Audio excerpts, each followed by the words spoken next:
A small crustacean moves across the stony seafloor, navigating between scattered fragments of rock and sediment. From within a narrow crevice, another remains motionless, partially concealed, as it watches the movement outside. As the distance closes, there is no visible strike, no clear point of contact, only a sharp crack and an immediate reaction. The approaching animal recoils, abruptly stunned, before collapsing against the ground. Moments later, the concealed figure emerges. The pistol shrimp advances cautiously, seizes the motionless prey, and drags it back into the burrow. At first glance, the pistol shrimp appears almost trivial in scale and form, easily overlooked among the far more noticeable inhabitants of the sea floor. Yet this small crustacean possesses a highly specialized mechanism, capable of generating a shockwave, powerful enough to incapacitate other organisms at a distance, without ever making direct contact. The immediate question is not simply how effective this ability is, but how such a mechanism can exist at all. How a small aquatic animal is able to manipulate the surrounding water in a way that turns it into a functional weapon. Pistol shrimp, also known as snapping shrimp, belong to the family Alphiidae, a large and diverse group of burrowing crustaceans found across tropical and temperate marine environments. Despite being widespread, they rarely attract much attention, as most species remain close to the seafloor, moving through sand, rubble, and the narrow entrances of self-constructed burrows, where their small size and muted coloration provide effective concealment. In most cases, individuals measure only a few centimeters in length, with proportions and body structure that appear broadly consistent with other small shrimp-like crustaceans. However, this apparent similarity hides considerable variation within the group, particularly in the structure and function of the claws. In many species, one claw is enlarged to an extreme degree, sometimes approaching half the total body length, and modified in a way that fundamentally alters its function. This exaggerated appendage is often treated as the defining feature of pistol shrimp as a whole. But this view is only part of the story. Many species within the family lack the specialized snapping mechanism entirely, retaining a more typical pair of claws used for grasping and feeding. Looking at how this ability is spread across the group reveals something unexpected. Rather than emerging once and being retained, the snapping mechanism has evolved independently multiple times within the family, appearing independently in different lineages faced with similar conditions. In each case, relatively minor structural modifications, particularly in the arrangement of joints and the geometry of the claw surfaces, change how forces build up and release. This enlarged claw is no longer able to function as a normal instrument for grasping. In becoming specialized, it has lost this basic ability, but in its place is now a weapon capable of storing energy and releasing it in a rapid, highly controlled motion. In species where this transformation has occurred, the difference is immediately apparent. The enlarged claw may develop on either the left or right side. The second claw remains comparatively small and retains its original versatility, allowing the animal to manipulate its environment with precision. Together, these appendages represent a clear division of function, with one adapted for fine-scale interaction and the other for the generation of force. It is at this point that these lineages of pistol shrimp diverge most clearly from more familiar crustacean forms. The enlarged claw does not operate by crushing or tearing in the conventional sense, but through a fundamentally different process, one that relies on the physical properties of water itself. The functional difference between a conventional claw and the snapping appendage of a pistol shrimp lies not only in its size, but in the way it stores and releases energy. In most crustaceans, the claws operate through simple muscle movement, closing in a controlled motion to grasp or crush prey. In pistol shrimp, this basic arrangement has been modified into a system that allows force to be accumulated gradually and then released almost instantaneously. The enlarged claw is composed of two uneven parts, a movable segment, often described as a plunger, and a fixed segment that forms a corresponding socket. When the claw is opened, the plunger is drawn back and held in place by a specialized locking mechanism within the joint. This position is not passive. Muscles within the limb continue to contract, loading the system with potential energy while the structure remains held firmly in place. This creates a form of biological spring loading. in which energy is stored over a longer period of time than it takes to release it. The advantage of this arrangement is that it allows the shrimp to bypass the normal limitations of muscle speed. Rather than relying on the rate of contraction alone, the system separates the phases of energy storage and discharge. Once triggered, the lock is released, and the plunger is driven forward into the socket with extreme speed.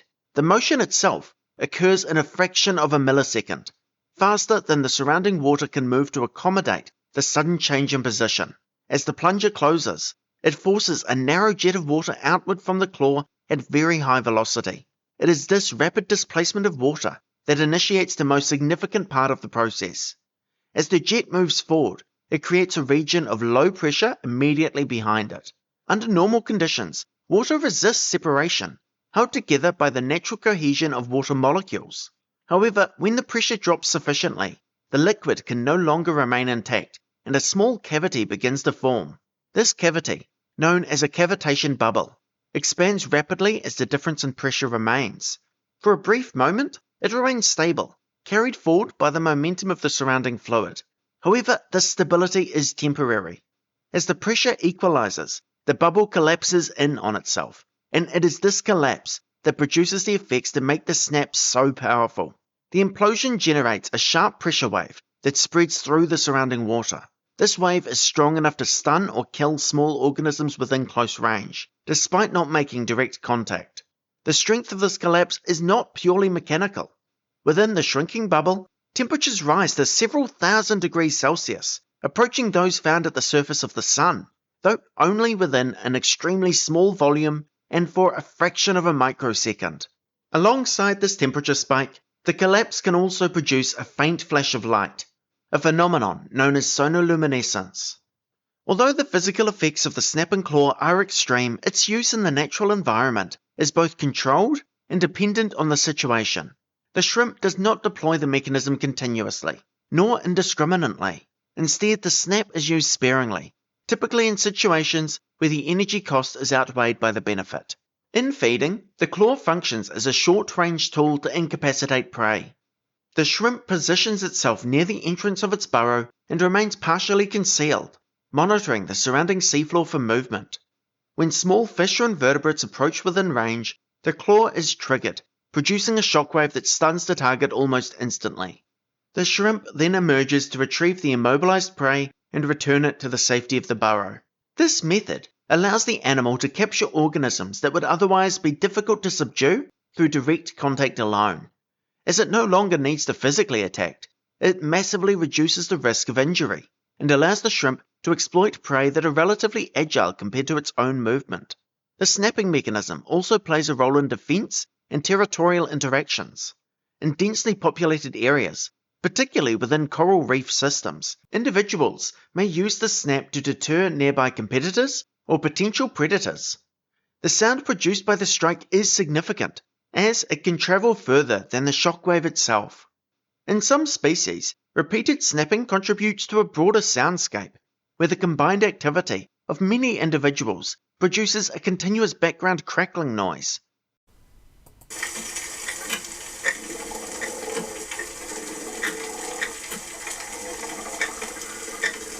This sound field is characteristic of certain marine habitats and can mask the presence of individual animals within it.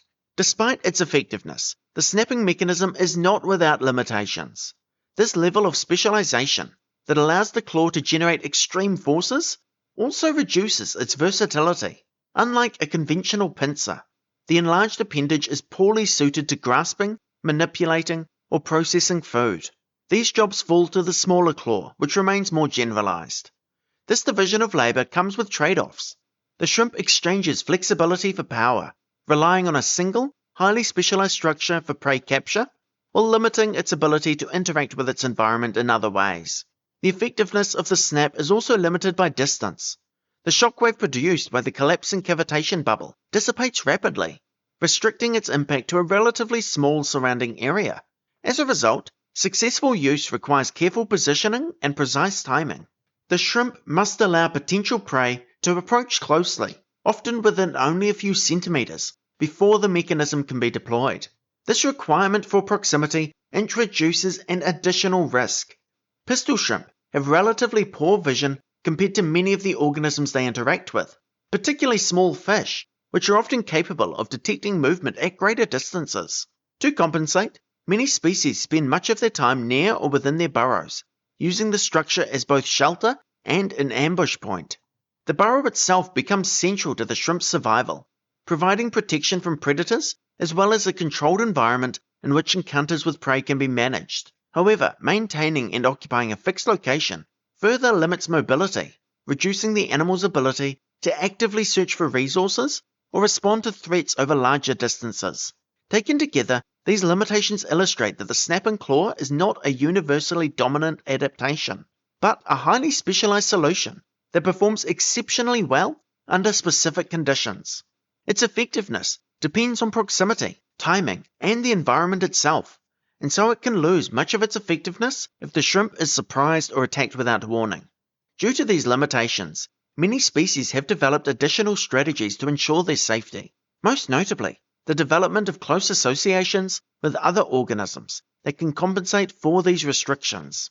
Among the most well-documented of these relationships is the symbiotic partnership between some species of pistol shrimp and gobies, small bottom-dwelling fish in the family Gobiidae.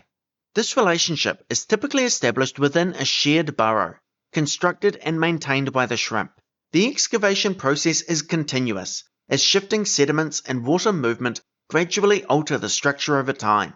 Using its smaller claw and walking legs, the shrimp clears debris, reinforces the tunnel walls, and maintains a network of entrances that provide access to the surrounding sea floor.